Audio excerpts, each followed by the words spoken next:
Hi guys, this is Sarah. I'm continuing my responses to my recent Reddit AMA. So LeBron is number one.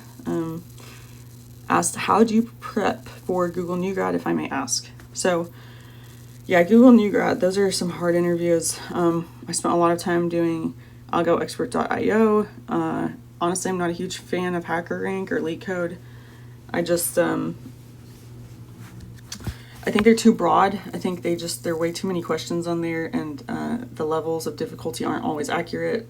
To me, honestly, I just got really intimidated every time I got on there, because it'd be like a medium question that seemed like ridiculously hard, or like a hard question that seemed way too easy. I'm not saying those aren't good options to prepare. I know friends who use those entirely and got offers. So if that works for you, I would do that. But for me, I honestly use algoexpert.io. I love that site. I'm not affiliated with them in any way. I don't get any benefit from recommending them. I just was really impressed with the resources they have. And I used that, and I read Cracking the Coding Interview by Gail McDowell, like when I was a freshman. I own that book. I actually asked for it for Christmas, if that shows you what a nerd I am. Because it was like $50 and I was in school and couldn't afford to pay $50 for a book. So anyway, those are really the two main resources I used.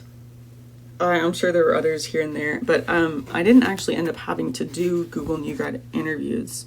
I prepared for them, but I was really lucky, and I was able to produce enough of an impact while I was at Google during my internships that I was not asked to do additional interviews. The hiring committee looked at my packet. They looked at the code I wrote during my internship. They looked at my manager's feedback for the 2 summers I was there. I had different managers. I worked on different teams and different projects. So they looked at all my code for those 2 summers, all the responses from my managers and my teams, and decided that they thought that I had demonstrated enough of an ability that there was no point in re-interviewing me. They just wanted to give me a return offer for a SWE internship, or not internship, L3 role.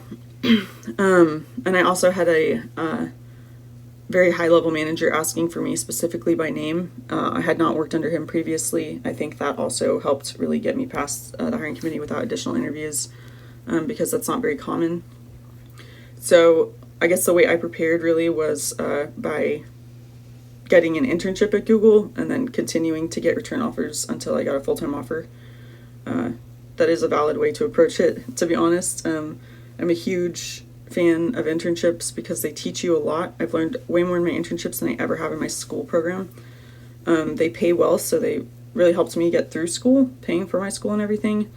But also they're probably the easiest way to get a full-time offer into a large tech company. That's not to say that I don't think I would pass Google New Grad interviews if I'd had to do them. I think I would have, because I've spent years looking at coding questions and preparing. And I mean, I have a YouTube channel about this. I've got a website. I have a podcast. I've created a network around this.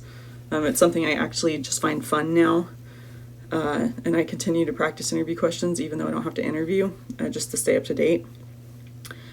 But I didn't want to do them if I didn't have to, so I did everything I could to avoid them, because there's just a lot of unknown variables that get thrown into interviews. You can prepare as much as possible, and you might just have a really bad day. Your interviewer might have a really bad day.